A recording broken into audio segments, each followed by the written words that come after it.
हरे कृष्ण दंडवत प्रणाम।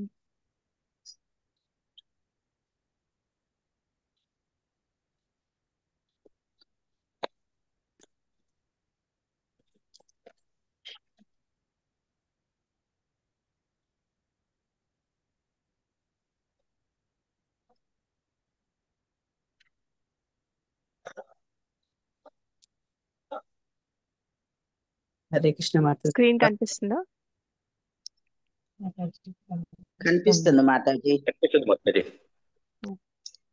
మనం ప్రేయర్స్ చేసి స్టార్ట్ చేద్దాం. ఓం అజ్ఞానతిమిరాంధస్య జ్ఞానాంజనశలాకయ చక్షురున్మిలితం येन తస్మై శ్రీగురవే నమః. శ్రీచైతన్యమనోభీష్టం స్థాపితం येन భూతలే స్వయం రూపः కదా మహ్యం దదాతి స్వపదాంతికం. వందేహం శ్రీగురో శ్రీయుతపదకమలం శ్రీగురూన్ వైష్ణవాంశ్చ శ్రీరూపం సాగ్రజాతాం సహగణ రఘునాథాన్వితం తం సజీవం साद्वैतं सावधूतं परिजनसहितं कृष्णचैतन्यदेवं श्रीराधा कृष्णपादान् सहगणललिता श्रीविशाखान्वितांश्च। हे कृष्ण करुणा सिन्धो दीनबन्धो जगत्पते गोपेश गोपिका कान्त राधाकान्त नमोऽस्तु ते। तप्तकाञ्चन गौराङ्गी राधे वृन्दावनेश्वरी वृषभानुसुते देवी प्रणमामि हरिप्रिये। नमो विष्णुपादाय कृष्णप्रेष्ठाय भूतले श्रीमते भक्तिवेदान्त स्वामिनिति नामिने। नमस्ते सारस्वते देवे गौरवाणी प्रचारिणे निर्विशेष शून्यवादी पाश्चात्यदेशतारिणे। वाञ्छाकल्पतरुभ्यश्च कृपा सिन्धुभ्यैव च पतितानां पावनेभ्यो वैष्णवेभ्यो नमो नमः। जय श्री कृष्ण चैतन्य प्रभु नित्यानंद श्री अद्वैत गदाधर श्रीवासादि गौर भक्तवृंद। हरे कृष्णा कृष्णा कृष्णा हरे हरे हरे राम राम राम हरे हरे। जय जय श्री चैतन्य जय नित्यानंद जय अद्वैत चंद्र जय गौर भक्त वृंद। जय जय श्री चैतन्य जय नित्यानंद जय अद्वैत चंद्र जय गौर भक्त वृंद। जय जय श्री चैतन्य जय नित्यानंद जय अद्वैत चंद्र जय गौर भक्त वृंद। ओम नमो भगवते वासुदेवाय। ओम नमो भगवते वासुदेवाय। ओम नमो भगवते वासुदेवाय। मुखं करोति वाचालं पंगुं लंघयते गिरिं यत्कृपातमहं वन्दे श्रीगुरुं दीनतारणं परमानन्दमाधवं श्रीचैतन्य ईश्वरम्। श्री श्री राधा मदन मोहन की जय। श्री श्री गौर निताई की जय। श्री श्री श्री जगन्नाथ बलराम सुभद्रा मैया की जय। जगत गुरु पतित पावन श्रील प्रभुपाद की जय। श्रीमद् भगवद गीता की जय। अनंत कोटि वैष्णव वृंद की जय। निताई गौर प्रेमानंदे हरि हरि हरि। సో మనం 7th చాప్టర్ కంప్లీట్ చేసుకున్నాం కదా, 8th చాప్టర్ లోకి ఎంటర్ అవ్వాలా? అవును 7th మాతాజీ, చాప్టర్ అందరికి క్లియర్ గానే ఉందా? క్లియర్. అది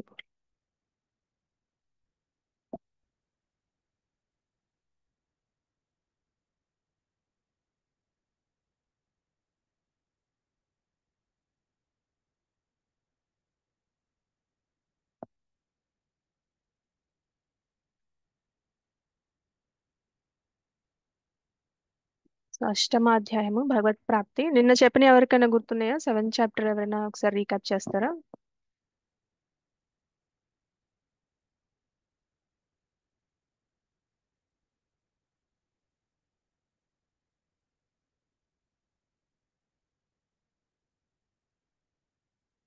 మర్చిపోయారు అప్పుడే, సండే హరే కాబట్టి. కృష్ణ మాతాజీ. భగవంతుని యందు మనసు లగ్నం చేసినప్పుడు అంత్యకాలంలో భగవాన్ నామస్మరణ భగవంతుని చేరడానికి అవకాశం ఉంటుంది, భగవంతుని చేర్చుకోవచ్చు అని చెప్పి చెప్పిన 30వ శ్లోకంలో.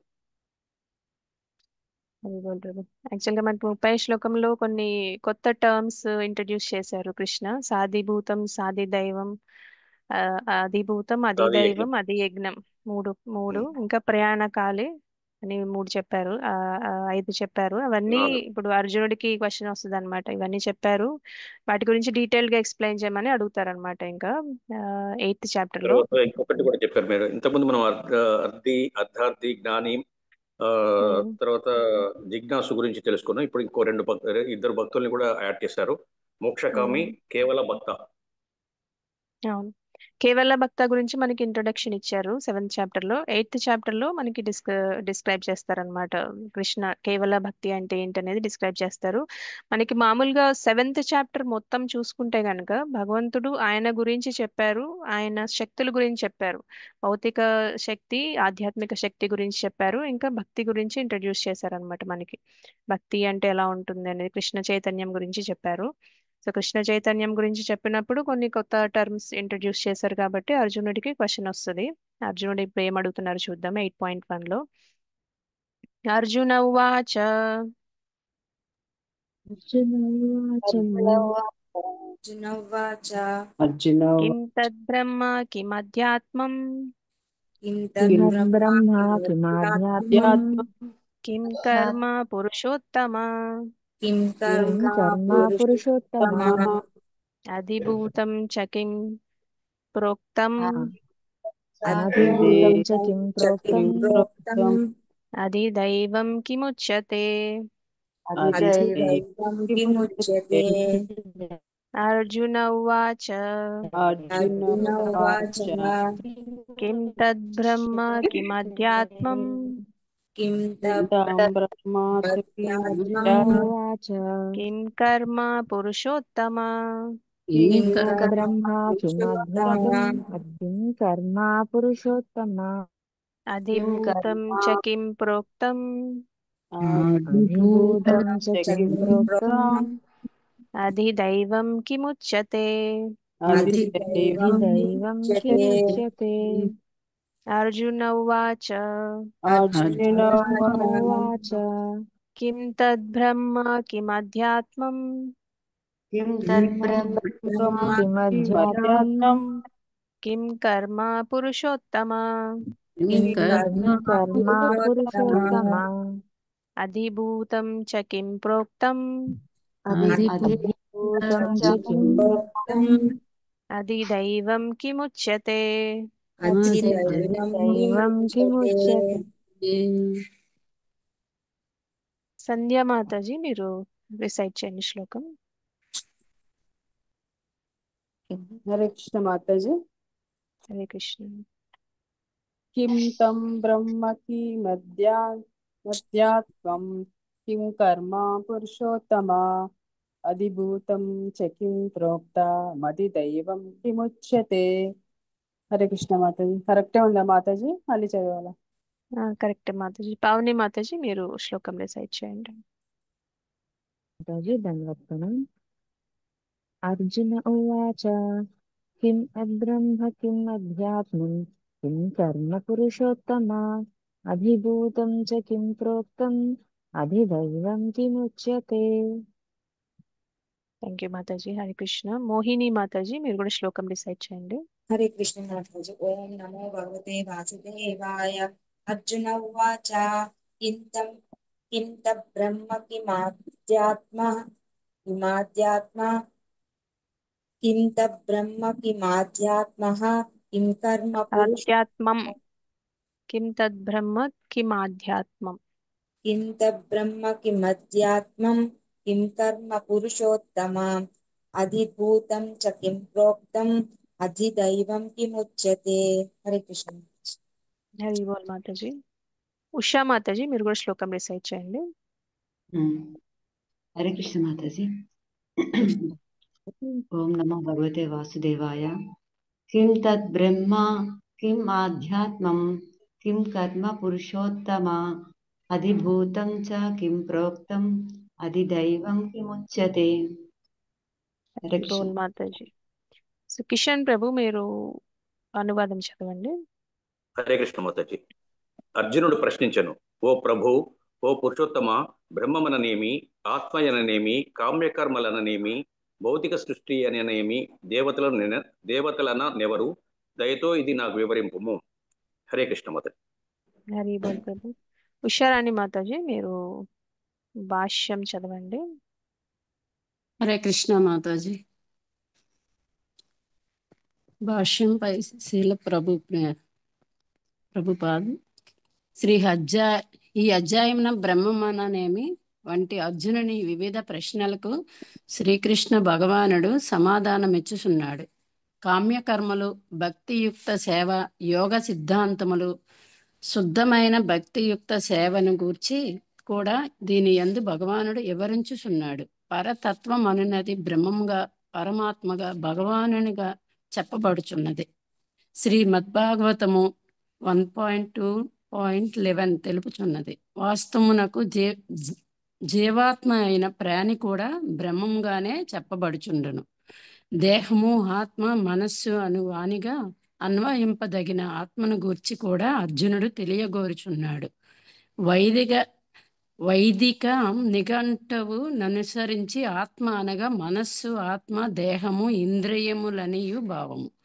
ఇక్కడ అర్జునుడు దేవాది దేవుడైన శ్రీకృష్ణుణ్ణి పురుషోత్తముడనియు పరమ పురుషుడనియు సంబోధించెను. అనగా అతడు ఈ ప్రశ్నలను శ్రీకృష్ణుణ్ణి ఒక మిత్రునిగా భావించి కాకుండా నిశ్చితమైన సమాధానములొసగు సమర్థుడైన పరమ ప్రామాణికుని గాను పరమ పురుషుని గాను ఎరిగి ప్రశ్నించుచున్నాడు. హరే కృష్ణ మాతాజీ. Thank you Mataji.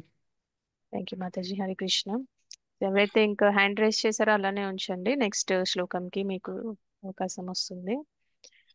అర్జునుడు ఇక్కడ ఏం అడుగుతున్నారో చూద్దాము. కృష్ణాని ఇక్కడ ఏం అడుగుతున్నారంటే అర్జునుడు మొత్తం 8 ప్రశ్నలు అడుగుతున్నారు. దాంట్లో ఏం ప్రశ్నలు చూద్దాము. అంటే మనకి ఈ అధ్యాయంలో కృష్ణుడు ఇంతకు ముందు అధ్యాయంలో చెప్పిన వాటి గురించి క్వశ్చన్స్ అడుగుతున్నారు అన్నారు అర్జునుడు. సో 29, 30 శ్లోకాలలో ఉపయోగించిన కొన్ని వర్డ్స్ ని, కొన్ని పదాల గురించి అడుగుతున్నారు అనమాట అర్జునుడు. ఏం పదాలంటే అవి కిం తద్ బ్రహ్మ, బ్రహ్మం అంటే ఏంటి, కిం అధ్యాత్మం అంటే ఏంటి, కిం కర్మ అంటే ఏంటి, కిం అధిభూత కిం అధిదైవ అని అడుగుతున్నారు అనమాట. ఈ ప్రశ్నలు అడుగుతున్నారు. అవన్నీ మనకి 29, 30లో కృష్ణ ఇంట్రడ్యూస్ చేశారు కాబట్టి వాటి గురించి ఇంకా డీటెయిల్డ్ గా కావాలని అడుగుతున్నారు అనమాట. సో అలాగే భక్తియుక్త సేవ అంటే ఏంటి, ధ్యానం, ఈ మొదలైన ధ్యానం, యోగా, ఇవన్నీ వాటితో పాటు మరణ సమయంలో కృష్ణుని స్మరించడం వల్ల మనం పరమాత్మని ఎలా పొందుతామనేది ఇంతకుముందు మనకి కృష్ణ చెప్పారు. సో ఈ విధంగా అర్జునుడు కొన్ని ఆధ్యాత్మిక పదాల గురించి స్పష్టత కోరుకుంటున్నారు అనమాట. ఇక్కడ ఇంతకుముందు ఆయనకి ఇంట్రడ్యూస్ చేశారు కానీ అంత క్లియర్ గా అనిపించలేదు కాబట్టి అడుగుతున్నారు. కాకపోతే అర్జునుడు పరమ భక్తుడు కాబట్టి ఆయనకు తెలియని విషయాలన్నీ ఏముండవు. కాకపోతే మనందరి గురించి అర్జునుడు అడుగుతున్నారని మనం అర్థం చేసుకోవాలన్నమాట. సో ఇక్కడ అక్షర బ్రహ్మ యోగం అని కూడా అంటారు ఈ అధ్యాయం పేరు. సో అర్జునుడు క్వశ్చన్స్ తో స్టార్ట్ అవుతుంది అనమాట. అంటే అర్జున ఉవాచ అంటున్నారు, అర్జునుడు స్టార్ట్ చేశారు కాబట్టి. బ్రహ్మం అంటే ఏంటి, మీ అందరికీ బ్రహ్మం అంటే ఇప్పటి వరకు మనం చదివిన అధ్యాయాల్లో మీకు బ్రహ్మం అంటే ఏమనిపిస్తుంది?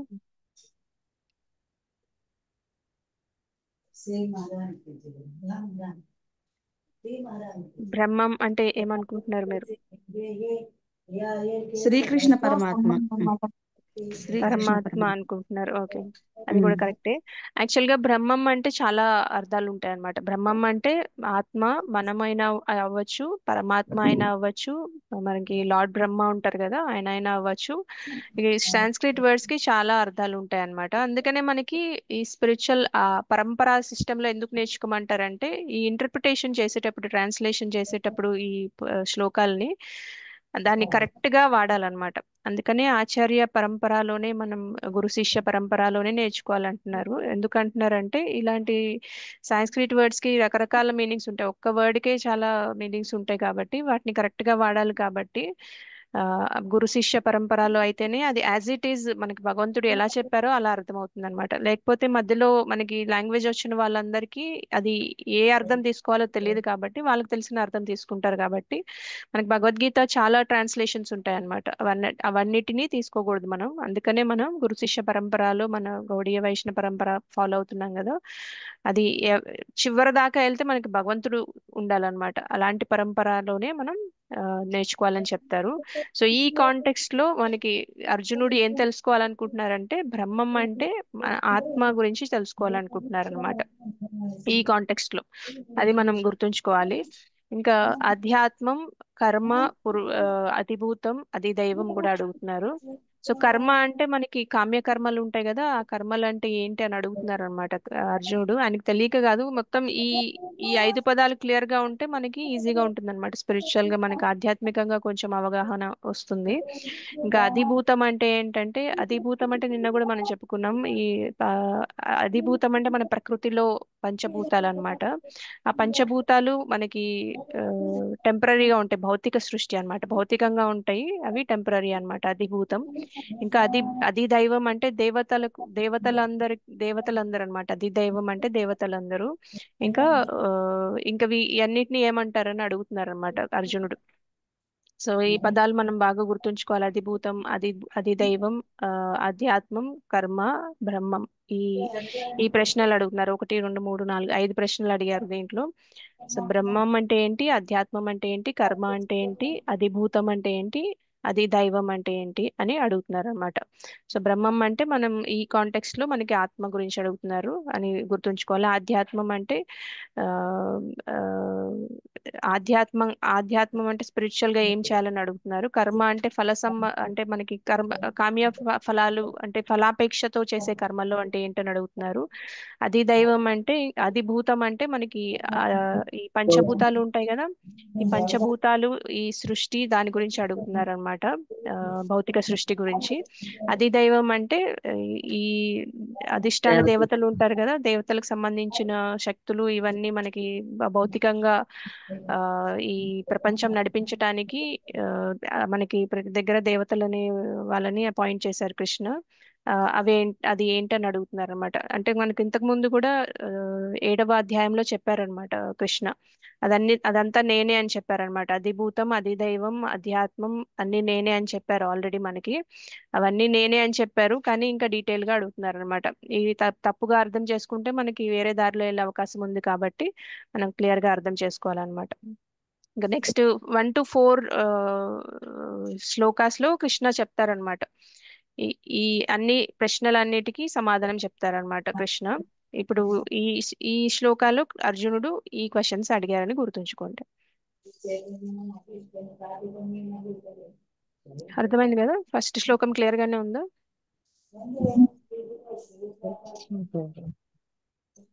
ఓకే. కృష్ణ సో కృష్ణ మాతాజీ, ఏం చెప్తారు చూద్దాం. అధిభూతం అంటే ఏంటి మాతాజీ? హరే కృష్ణ.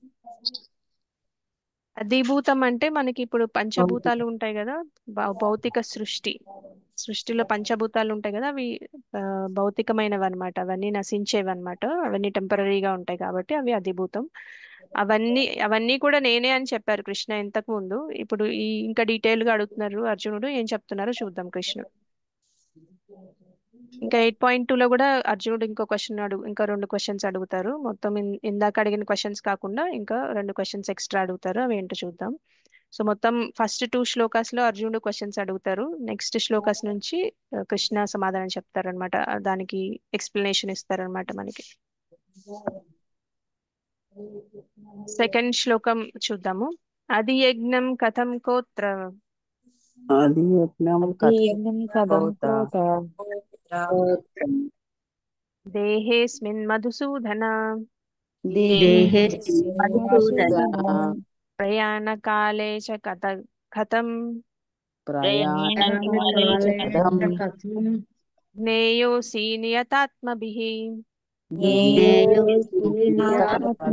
జ్ఞేయోసి నియతాత్మభిః అధియజ్ఞః కథం కోత్ర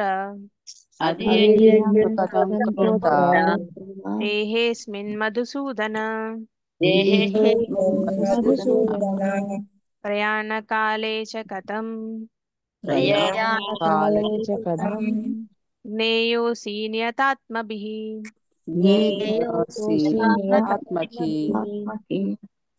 అధియజ్ఞః కథం కోత్ర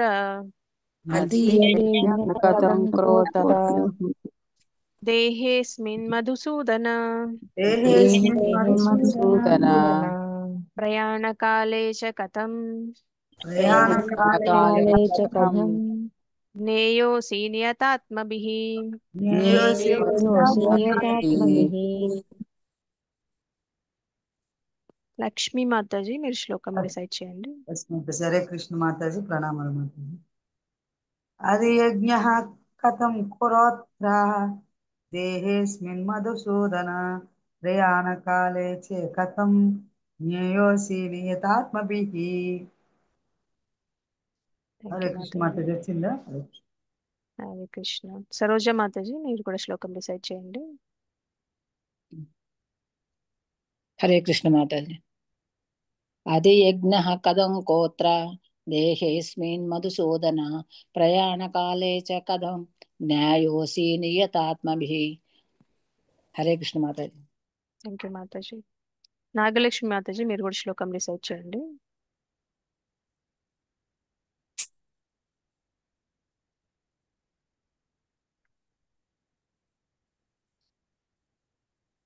అన్మ్యూట్ చేసుకోండి మాతాజీ. మాతాజీ. అది యజ్ఞ కథం కోత్ర దేహేస్మిన్ మధుసూదన ప్రయాణ కాలే చ కథం జ్ఞేయోసి నియతాత్మభిః. హరే కృష్ణ మాతాజీ. థ్యాంక్ యూ మాతాజీ. మోహిని మాతాజీ మీరు కూడా శ్లోకం రిసైట్ చేయండి. హరే కృష్ణ మాతాజీ. ఓం నమో భగవతే వాసుదేవాయ. అది యజ్ఞ కథం కోత్ర దేహేస్మిన్ మధుసూదన ప్రయాణ కాలే చ కథం జ్ఞేయోసి నియతాత్మభిః. హరే కృష్ణ. హరి బోల్ మాతాజీ. ఇందిరా మాతాజీ మీరు కూడా శ్లోకం రిసైట్ చేయండి. హరే కృష్ణ మాతాజీ దండోత్సవం. అది యజ్ఞ కథం కోత్ర దేహేస్మిన్ మధుసూదన ప్రయాణ కాలే చ కథం జ్ఞేయోసి నియతాత్మభిః. థ్యాంక్ యూ మాతాజీ. థ్యాంక్ యూ మాతాజీ. ఉషా మాతాజీ మీరు అనువాదం చదవండి. కోటా ఉషా మాతాజీ.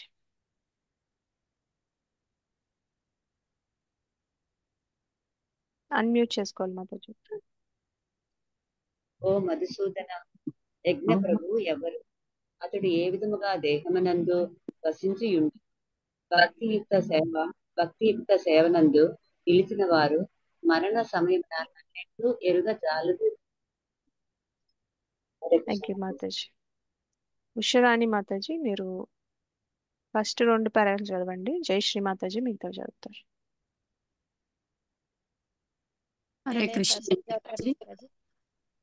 ఓం నమో భగవతే వాసుదేవాయ. అది యజ్ఞ పదం ఇంద్రుని గాని విష్ణువుని గాని సూచింపవచ్చును. విష్ణువు బ్రహ్మ రుద్రాదులతో కూడిన ప్రధాన దేవతలలో ముఖ్యుడు. కార్యనిర్వాహక దేవతలలో ఇంద్రుడు ముఖ్యుడు. కనుకనే ఇంద్రుడు మరియు విష్ణువు ఇరువురును యజ్ఞములచే అర్చించబడుదురు. కానీ ఎవరు వాస్తవముగా యజ్ఞపతి మరియు భగవానుడు ఏ విధముగా జీవుడు దేహములో వసించి ఉండుననియు అర్జునుడు ప్రశ్నించుచున్నాడు. శ్రీకృష్ణుడు మధువనడి రాక్షసుని సంహరించి ఉన్నందున అర్జునుడు అతనిని ఇక్కడ మధుసూదన అని సంబోధించుచున్నాడు. అర్జునుడు కృష్ణ చైతన్యం గల భక్తుడగుట చేత వాస్తవమునకు అతని మనస్సునందు ఇట్టి సందేహములు ఉదయించకూడదు. కనుక ఈ సందేహములు రాక్షసుల వంటివి. శ్రీకృష్ణుడు రాక్షసులను సంహరించుటలో కడు నేర్పరి. కనుక తన మనస్సులలో ఉదయించుచున్న సందేహ రూప రాక్షసులను అతడు నశింపచేయునని భావించి అర్జునుడు ఇక్కడ ఆ దేవాది దేవుని మధుసూదన అని సంబోధించుచున్నాడు. హరే కృష్ణ మాతాజీ. థ్యాంక్ యూ మాతాజీ. థ్యాంక్ యూ మాతాజీ. జై శ్రీ మాతాజీ మీరు నెక్స్ట్ పారా చదవండి. జీవితమున అక్కడి నుంచేనా మాత? అవును మాతాజీ. జై హరే కృష్ణ. భాషమ్మ భావం చెప్పిన శ్రీల ప్రాపరించి జీవితమున మనము చేసినదంతయు మరణకాలమున పరీక్షింపబడుచుండుట చేత ఈ శ్లోకం నందలి ప్రయాణకాలే అను పదము మిక్కిలి ప్రధానమైనది. నిరంతరము కృష్ణ చైతన్యం నందు నెలకొనిన వారి గురించి ఎరుగుటలో అర్జునుడు మిక్కిలి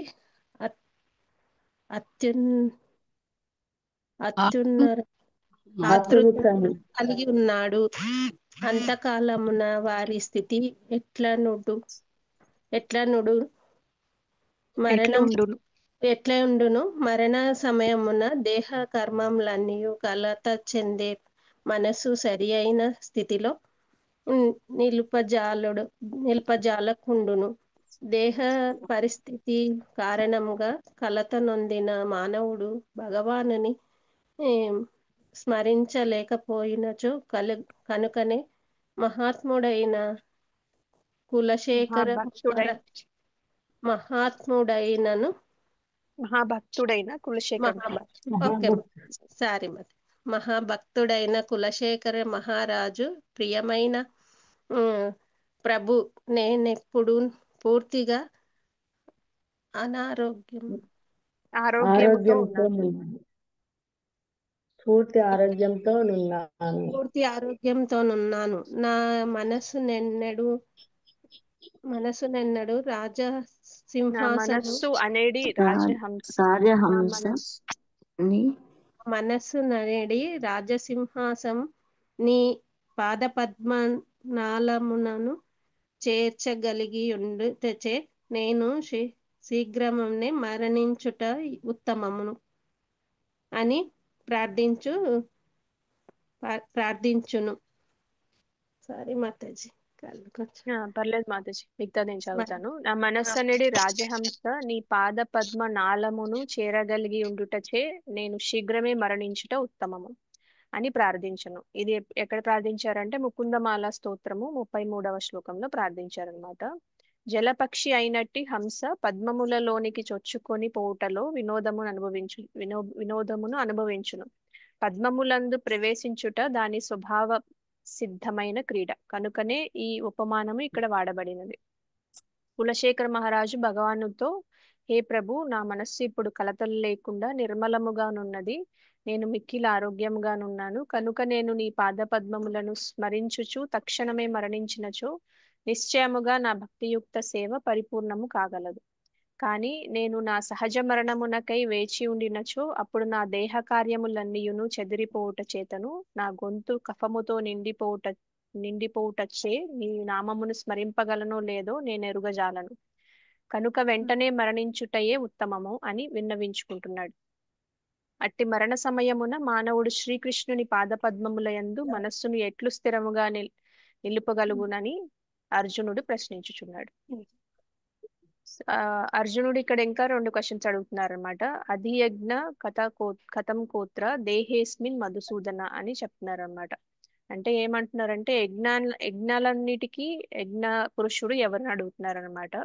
ఇంకా దేహమునందు ఎలా యజ్ఞ పురుషుడు మిగతా అందరి దేహాలలో ఎలా నివసించుచున్నాడు అని కూడా అడుగుతున్నారు. ఇంకా భక్తియుక్త సేవ చేసే వాళ్ళు మరణ సమయముల ఎట్లా భగవంతుణ్ణి తెలుసుకుంటారు అనేది అడుగుతున్నారు అనమాట. సో ఈ 3 క్వశ్చన్స్ అడుగుతున్నారు అనమాట. ఇందాక 5 అడిగారు, ఇప్పుడు 3, మొత్తం టోటల్ 8 క్వశ్చన్స్ అడిగారు. సో అదే యజ్ఞం అంటే ఎవరని చెప్తున్నారు. జనరల్ గా యజ్ఞ పురుషుడు అంటే మనకి ఇంద్రుడు, చంద్రుడు, ఇంద్రుడు విష్ణుమూర్తి అని చెప్తూ ఉంటారు.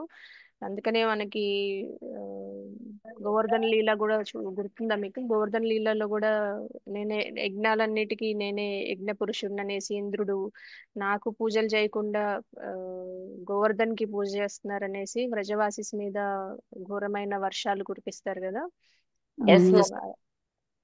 సో అందుకని మనకి ఇన్ జనరల్ గా ఇంద్రుడికి వెళ్తాయి. కానీ ఇంద్రుడు ఎవరికి ఫైనల్ గా ఎవరికి వెళ్తాయి అనేది ఇప్పుడు అర్జునుడి క్వశ్చన్ అనమాట. అసలు యజ్ఞ పురుషుడు ఎవరు అని అడుగుతున్నారు అనమాట. విష్ణువు, బ్రహ్మ, రుద్రాదులు వీళ్ళందరూ కూడా ప్రధాన దేవతలే కదా. వాళ్ళందరిలోకి ముఖ్యమైన వాళ్ళు ఎవరు అని కూడా అడుగుతున్నారు అనమాట. ఇంకా జనరల్ గా మనకి దేవతల్లో ఇంద్రుడే ముఖ్యమైన వాళ్ళు కాబట్టి ఇంద్రుడు, విష్ణుమూర్తి వీళ్ళిద్దరికి యజ్ఞ ఫలితాలు అనేవి అర్పిస్తూ ఉంటారు. కానీ నిజంగా యజ్ఞపతి అనే వాళ్ళు ఎవరని అడుగుతున్నారు అనమాట. అర్జునుడు ఆ ప్రశ్న అడుగుతున్నారు. ఇంకా ఎందుకు ఇక్కడ మధుసూదన అని ఎందుకు ప్రస్తావించారో మనకి ప్రభుపాదుల వారు కూడా క్లియర్ గా చెప్తున్నారు. ఎందుకంటే మధుసూదన అంటే మధు అనే రాక్షసుని చంపేశారు కాబట్టి అర్జునుడికి కూడా మైండ్ లో రాక్షసుడు లాంటి ఈ ప్రశ్నలు ఉన్నాయి కాబట్టి వాటిని కూడా ఛేదించడానికి అలా పిలిచారని చెప్తున్నారు అనమాట. సో మనకి ఎక్కడైనా మనకి అర్జునుడిని పేర్లతో పిలిచినా సరే, కృష్ణుడిని అర్జునుడు సంబోధించినా సరే డిఫరెంట్ పేర్లు ఎందుకు వాడతారంటే దానికి కూడా మీనింగ్స్ ఉంటాయి అనమాట. అవి కూడా మనం తెలుసుకోవాలి. సో అయితే ఇంకా ఇంకో క్వశ్చన్ ఏం అడుగుతున్నారంటే ప్రయాణ కాలేచ కథం జ్ఞేయోసి నియతాత్మభిః అని అడుగుతున్నారు అనమాట. నియతాత్మభిః అంటే భక్తుల గురించి చెప్తున్నారు అనమాట. నియంత్రిత ఆ, మనస్సుతో భగవద్భక్తి చేసేవాళ్ళు అని అర్థం అనమాట. ప్రయాణ కాలే అలాంటి టైంలో వాళ్ళు ఏం చేస్తారని అడుగుతున్నారు. ప్రయాణ కాలే అంటే ఈ ఆ, ఈ దేహం వదిలి బయటికి వచ్చేసేటప్పుడు అని అర్థం అనమాట. సో మనం జీవితంలో ఏమేం చేస్తామో అవన్నీ మరణకాలంలో పరీక్షించబడతాయని కూడా మనకి చెప్తున్నారు ప్రభుపాదుల వారు ఇక్కడ. అంటే life is a preparation, death is an examination అని మన ఆచార్యస్ కూడా చాలా మంది చెప్తూ ఉంటారు. మనం ఎలా అయితే ఒక విద్యార్థి ఆ, ఈ సంవత్సరం అంతా చదువుకున్న వాళ్ళు ఎగ్జామ్స్ బాగా రాయగలరా, లేకపోతే లాస్ట్ మినిట్ లో ఆ, పుస్తకం తీసే వాళ్ళకి పరీక్షలు బాగా రాయగలుగుతారు? రెగ్యులర్ చదివిన వాళ్ళు మాతాజీ. సంవత్సరం బాగా అంతా చదివిన వాళ్ళు చదివిన వాళ్ళు రాయగలుగుతారు ప్రభుజీ. బాగా చదివిన వాళ్ళు రాయగలుగుతారు. అంటే ఇక్కడ రాయగలుగుతారు. మనకి భక్తి కూడా అలానే ఉంటుందని చెప్తున్నారు అనమాట. మన జీవితం అంతా ఏం చేసామో మరణకాలంలో అదే గుర్తొస్తుందంట. అంటే మనం జీవితం అంతా మనం ప్రిపేర్ అవుతాం అనమాట. ఏం రాయడానికి, పరీక్ష రాయడానికి. మరణకాలంలో మనకి ఏం పరీక్ష వస్తుంది, మనం భగవంతుని గుర్తుంచుకుంటామా లేదా అనే పరీక్ష అనేది వస్తుంది అనమాట. ఒకవేళ మనం భక్తి చేసి లాస్ట్ లో మనకు గుర్తు లేకపోయినా సరే భగవంతుడే మనకు గుర్తు చేస్తారంట బలవంతంగా.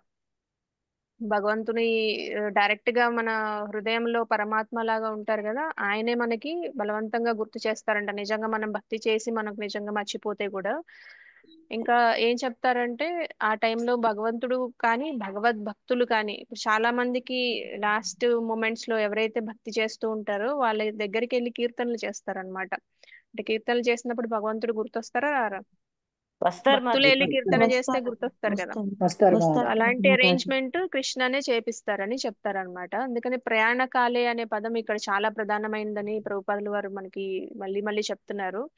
కృష్ణ చైతన్యంలో ఎవరైతే ఉంటారో వాళ్ళు ఏం చేస్తారు అని అడుగుతున్నారు అనమాట. నియతాత్మభిః అలాంటి భక్తులు ప్రయాణ కాలంలో ఎవరిని తెలుసుకుంటారు, ఎవరిని తలుచుకుంటారని అర్జునుడు అడుగుతున్నారు అనమాట. అంత్యకాలంలో వాళ్ళ స్థితి, వాళ్ళ పరిస్థితి ఎలా ఉంటుంది అని అడుగుతున్నారు. ఇంకా మరణ సమయంలో మన మన దేహం అంతా ఎమోషనల్ గా ప్రాబ్లమ్స్ ఉంటాయి, ఫిజికల్ గా ప్రాబ్లమ్స్ ఉంటాయి. అంటే నేను చెప్పుకున్నాం కదా 40,000 స్కార్పియన్స్ అంటే తేళ్లు కరిచినంత నొప్పి ఉంటుందంట. అలాంటి నొప్పి ఉన్నప్పుడు మనకి ఆ బాధ అనేది ఉంటుంది కదా, ఆ బాధ ఉంటుంది. మళ్ళా మనం అందరినీ వదిలేసి వెళ్ళిపోతున్నామని ఎమోషనల్ గా కూడా మనకి ఆ చాలా బాధ అనేది అనిపిస్తుంది అనమాట. ఫిజికల్ గా పెయిన్ ఉంటుంది, మనకి భౌతికంగా నొప్పి ఉంటుంది. ఇంకా మైండ్ లో కూడా మనకి ఇవన్నీ వదిలేసి వెళ్తున్నాం అని ఉంటుంది. భక్తులు కాని వాళ్ళకి ఏమనిపిస్తుంది అంటే జనరల్ గా కొంతమందికి ఏమనిపిస్తుంది, అయ్యో నేను నా మనవడి పెళ్లి చూడలేదు, మనవరాలు పెళ్లి చూడలేదు, లేదా ముని మనవడిని ఎత్తుకోలేదు. ఇంకా వాళ్ళు నేను అలాంటి కోరికలు ఉంటాయి అనమాట. లేదంటే నేను ఒక 10 అంతస్తులు కట్టాను, 11వ అంతస్తు కూడా సగంలో ఆగిపోయింది, ఇప్పుడు అదంతా ఎవరు చేస్తారు? ఇలాంటి రకరకాల కోరికలు ఉంటాయి కదా, అవన్నీ నేను పూర్తి చేయలేకపోయాను, అలాంటివి కోరుకుంటుంటారా. అంటే మనం ఆ టైంలో ఏదైతే కోరుకుంటామో అదే నెక్స్ట్ జన్మ అనేది మనకి డిసైడ్ అవుతుందంట. మనం భగవంతుని తలుచుకుంటే భగవద్ధామానికి వెళ్తాము. మనం ఏదైనా మనకి తీరని కోరికలు ఉండి అవి తలుచుకొని ఇవి చేయలేకపోయాను, నేను నా కొడుకు పెళ్లి చూడలేకపోయాను, కూతురు పెళ్లి చూడలేకపోయాను, మనవడిని చూడలేకపోయాను, ఇలాంటివి అనుకుంటే మనకి నెక్స్ట్ జన్మలో అదే అవుతుంది అనమాట. అంటే ఇప్పుడు ఫర్ ఎగ్జాంపుల్ ఒక అతనికి ఆయన ఇంటి మీద చాలా మమకారం ఉందనుకోండి, ఆ ఇంటిని తలుచుకుంటూ ఉంటాడు. ఆ ఇంటికి తలుచుకుంటూ చనిపోతే ఆ ఇంటికి కాపలాగా కుక్కలాగా పుడతారనమాట ఎదురుగా. ఇంకా వాళ్ళ వాళ్ళ పిల్లలే ఆ కుక్కను తరుముతూ ఉంటారు, కానీ ఆ కుక్క బద్దాకలో వస్తూ ఉంటది అనమాట ఆ ఇంటి దగ్గరికి. ఆ ఆ ఇంటి మీద మమకారంతో, ఎందుకంటే చనిపోయేటప్పుడు ఆ ఇంటినే తలుచుకుంటూ చనిపోయాడు కాబట్టి. సో అందుకని మనకి మరణకాలంలో మనం ఏం తలుచుకుంటాం అనేది చాలా ఇంపార్టెంట్ అని ప్రభుపాదుల వారు చెప్తూ ఉన్నారు అనమాట. మనకి పదే పదే చాలా సార్లు చెప్తారు. మరి ఈ శ్లోకంలో కూడా అర్జునుడు అడిగిన ప్రశ్నకి ప్రభుపాదుల వారు కూడా అంటున్నారు, మరణకాలం అనేది మనకి పరీక్ష లాంటిది కాబట్టి మనం ఆ పరీక్షని పాస్ అవ్వాలంటే లైఫ్ అంతా ప్రిపేర్ అవ్వాలని చెప్తున్నారు అనమాట ఇక్కడ. ఇంకా కులశేఖర ఆల్వార్ కులశేఖర మహారాజు గురించి కూడా చెప్తున్నారు. ఆయన ఏం చెప్పారు కుందమాల స్తోత్రంలో, నేను ఇప్పుడు అంత ఆరోగ్యంగా ఉన్నాను కాబట్టి నా మైండ్ కూడా నిశ్చలంగా ఉంది. ఆరోగ్యంగా ఉంటేనే కదా మైండ్ నిశ్చలంగా ఉంటుంది, అవునా కదా? అవును మాతాజీ. ఆరోగ్యం లేనప్పుడు మన మైండ్ నిశ్చలంగా ఉంటుందా? ఆ నొప్పి ఉండదు ఉన్నప్పుడు మా. ఉండదు. సో అందుకని ఆయన ఏం చెప్తున్నారంటే, నా మనసు ఇప్పుడు కలతలు లేకుండా నిర్మలంగా ఉంది, నేను చాలా ఆరోగ్యంగా ఉన్నాను, అందుకే నేను ఇప్పుడు మీ పాద పద్మముల్ని స్మరించుచు ఇప్పుడు వెంటనే మరణిస్తే నిశ్చయంగా నేను భక్తియుక్త సేవ సంపూర్ణం చేసుకోగలను అని చెప్తున్నారు అనమాట. కానీ మీ సహజ మరణం వచ్చే వరకు వెయిట్ చేస్తే గనక, అంటే అప్పుడు నా దేహం సరిగ్గా పనిచేయదు, నా గొంతు కూడా కఫంతో నిండిపోతుంది, నేను ఇంకా నీ పేరు నామం కూడా స్మరింపగలనో లేదో నాకు తెలియదు, అందుకని నాకు వెంటనే మరణం వస్తే బాగుంటుంది అని ఆయన భగవంతుని ప్రార్థిస్తున్నారంట. ఎందుకంటే అట్లాంటి మరణ సమయంలో మనం భగవంతుని పాద పద్మములందు మనసు స్థిరంగా నిలపాలి కాబట్టి, అదే అర్జునుడు ప్రశ్నిస్తున్నారు, ఎలా నిలుపుతారు అలా మరణ సమయంలో నిన్ను ఎలా తలుచుకుంటారు అనేది అడుగుతున్నారు అర్జునుడు. కులశేఖర ఆళ్వారు వాళ్ళు ఆయన కులశేఖర మహారాజ్ కూడా అడుగుతున్నారు అనమాట. ఆయన ఇలా నేను ఆరోగ్యంగా ఉన్నప్పుడే చనిపోతే నేను తలుచుకునే అవకాశం నాకు దొరుకుతుంది, లేకపోతే నేను ఆరోగ్యంగా లేకపోతే నా మైండ్ నీ ధ్యాసలో ఉండే అవకాశం చాలా తక్కువ, కాబట్టి నాకు ఇప్పుడే మరణాన్ని ప్రసాదించమని ఆయన కుందమాల స్తోత్రంలో చెప్పారనమాట. సో అర్జునుడు ఇక్కడ 3 క్వశ్చన్స్ అడిగారు. అధి యజ్ఞం అంటే ఎవరు, అంటే యజ్ఞాధిపతి ఎవరు అని అడుగుతున్నారు. ఇంకా ప్రయాణ కాలంలో నియతాత్మభిః అంటే భక్తులైన వాళ్ళు నిన్ను ఎలా తెలుసుకుంటారు అని అడుగుతున్నారు అనమాట. అంటే భక్తియుక్త సేవనందు నిలిచిన వారు మరణ సమయంలో భగవంతుని ఎలా తెలుసుకుంటారని అడుగుతున్నారు. ఇంకా దేహం నందు భగవంతుడు ఎలా నివసిస్తారని కూడా అడుగుతున్నారు అనమాట. యజ్ఞ పురుషులు ఎవరు, ఆ యజ్ఞ పురుషుడు ఎలా అందరి దేహాల్లో ఎలా నివసిస్తారు, అంటే పరమాత్మగా ఎలా నివసిస్తారు, ఇంకా యజ్ఞ పురుషులు ఎవరు, ఇంకా భక్తియుక్త సేవ చేసే వాళ్ళు మరణ సమయంలో భగవంతుని ఎలా తెలుసుకుంటారు అని అడుగుతున్నారు అన్నమాట. ఈ 3 ప్రశ్నలు, ఇందాక 5 ప్రశ్నలు, ఈ 3 ప్రశ్నలు, మొత్తం 8 ప్రశ్నలు అడిగారు అనమాట. సో 8.3 నుంచి భగవంతుడు సమాధానాలు చెప్తారు. మనకి ఇంకా 10 minutes టైం ఉంది. 8.3 చూద్దామా? చూద్దాం మాతాజీ. శ్రీ భగవానువాచ శ్రీ భగవానువాచ అక్షరం బ్రహ్మ పరమం అక్షరం బ్రహ్మ పరమం స్వభావో అధ్యాత్మముచ్యతే స్వభావో అధ్యాత్మముచ్యతే భూతభావోద్భవకరో భూతభావోద్భవకరో విసర్గః కర్మ సన్నితః శ్రీ భగవానువాచ అక్షరం బ్రహ్మ పరమం స్వభావో అధ్యాత్మముచ్యతే భూతభావోద్భవకరో విసర్గః కర్మ సన్నితః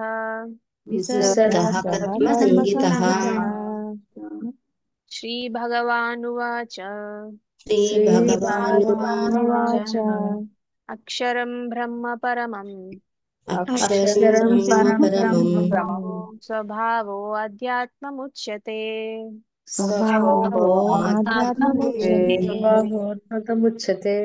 భూతభావోద్భవకరో విసర్గః కర్మ సన్నితః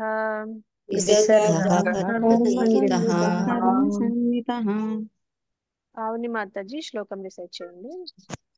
మాతాజీ ఏం కనబడట్లేదు స్క్రీన్ మీద, అట్టి భాష్యం కనబడుతుంది మాతాజీ నాకు. కొంచెం పైకి తీసుకెళ్ళండి మాతాజీ. వెళ్ళట్లేదు కదా? వెళ్ళట్లేదా? ఒక్క నిమిషం, నేను ఎక్స్ప్లెయిన్ చేస్తాను. సైజ్ తగ్గించుకోండి మాతాజీ. ఇప్పుడు కనబడుతుంది మాతాజీ. ఓకే. అక్షరం బ్రహ్మ పరం పావని మాతాజీ శ్లోకం రిసైట్ చేయండి. శ్రీ భగవానువాచ అక్షరం బ్రహ్మ పరమం స్వభావో అధ్యాత్మముచ్యతే భూతభావోద్భవకరో విసర్గః కర్మ సంగితః. మాతాజీ మోహిని మాతాజీ, మీరు కూడా శ్లోకం రిసైట్ హరే చేయండి. కృష్ణ మాతాజీ. ఓం నమో భగవతే వాసుదేవాయ. శ్రీ భగవానువాచ అక్షరం బ్రహ్మ పరమం స్వభావో స్వభావోద్యాత్మముచ్యతే భూతభావోద్భవకరో విసర్గః కర్మ సంజ్ఞితః. హరే కృష్ణ. మాతాజీ. కుమారి మాతాజీ మీరు కూడా శ్లోకం రిసైట్ చేయండి. హరే కృష్ణ మాతాజీ. శ్రీ భగవానువాచ అక్షరం బ్రహ్మ పరం స్వభావో అధ్యాత్మముచ్యతే భూత భవోద్భవావకరో విసర్గః కర్మ సంజ్ఞాత్యః. హరే కృష్ణ. భూత భావోద్భవకరో విసర్గః కర్మ భూత సంజ్ఞితః. భావో ఒకసారి చెప్పండి భవకరో మాతాజీ. భూత భావోద్భవకరో భూత భావో భవకరో విసర్గ కర్మ కర్మ సంజ్ఞితః. కర్మ సంజ్ఞతః. సంజ్ఞితః. హరే కృష్ణ. గౌతమ్ ప్రభు మీరు కూడా శ్లోకం రిసైట్ చేయండి. హరే కృష్ణ మాతాజీ. శ్రీ భగవానువాచ అక్షరం బ్రహ్మ పరమం స్వభావో ఆధ్యాత్మముచ్యతే భూతభావోద్భవకరో విసర్గః కర్మ సంగీతః.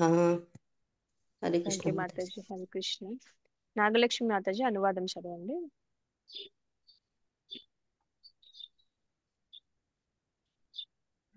అనువాదం మాతాజీ. శ్రీకృష్ణ భగవానుడు పలికెను, నాశరహితమును గుణాతీతమైనట్టి జీవులే బ్రహ్మమనియు అతని నిత్య స్వభావమే ఆధ్యాత్మమనియు చెప్పబడును. ప్రాణుల భౌతిక దేహోద్భవమునకు సంబంధించిన కార్యమే కర్మము లేక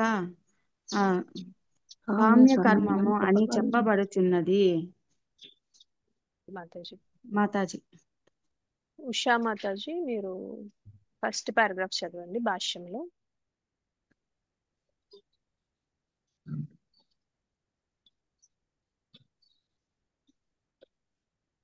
అన్మ్యూట్ చేసుకోండి మాతాజీ.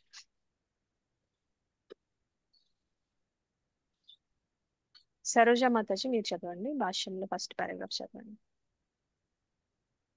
హరే కృష్ణ మాతాజీ. భాష్యం. బ్రహ్మము నాశరహితమును మరియు శాశ్వతము. దాని సహజ స్థితి యందు ఎన్నడను ఎట్టి మార్పు ఉండదు. అట్టి బ్రహ్మమునకు అతీతముగా ఉన్నదే పరబ్రహ్మము.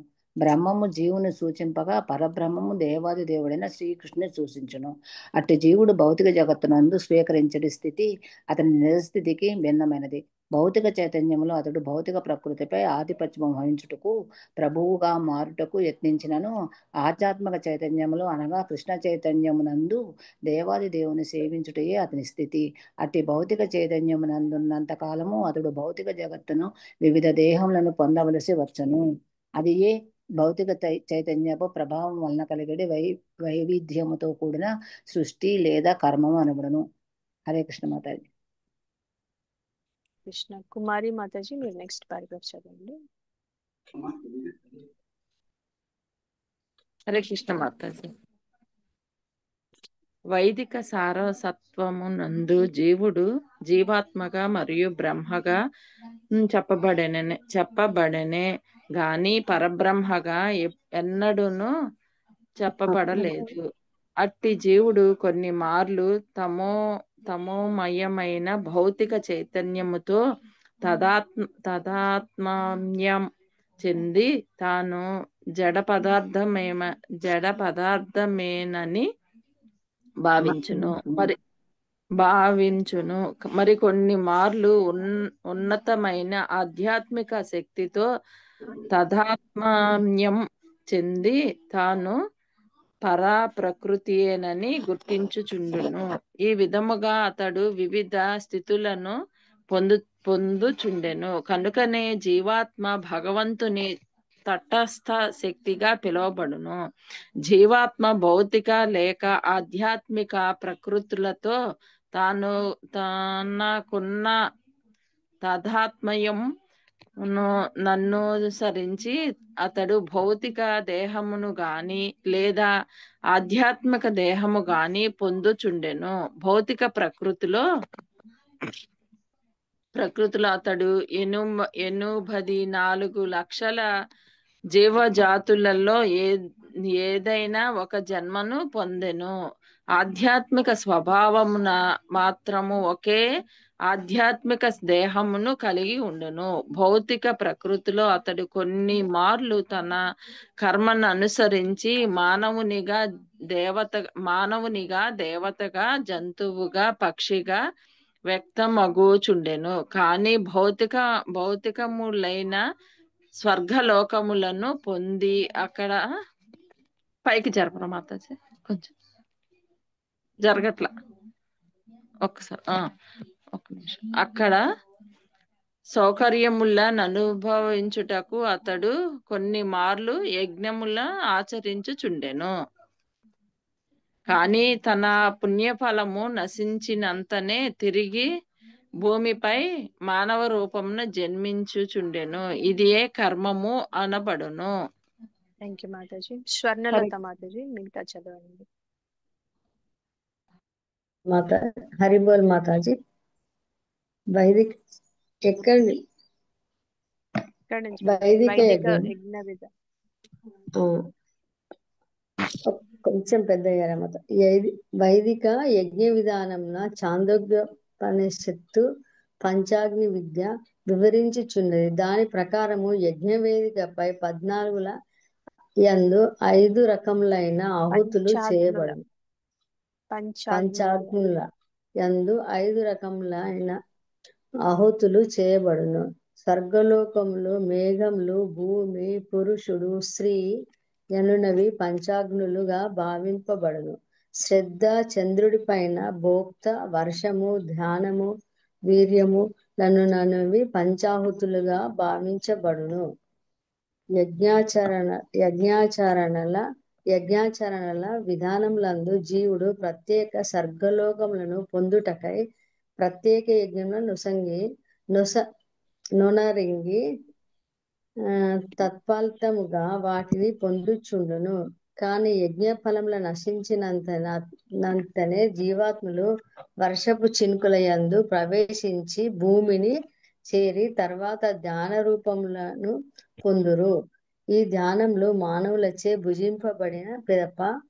భుజింపబడి పిదప వీర్య రూపమును పొంది స్త్రీ గర్భమున చేరి తిరిగి మానవ దేహమును పొందును. మానవ జన్మలో జీవాత్మ తిరిగి యజ్ఞమును ఆచరించుచు ఈ చక్రమును కొనసాగించుచుండును. ఈ విధంగా జీవాత్మ భౌతిక మార్గము నందు శాశ్వతంగా రాకపోకలు సల్పుచుండును.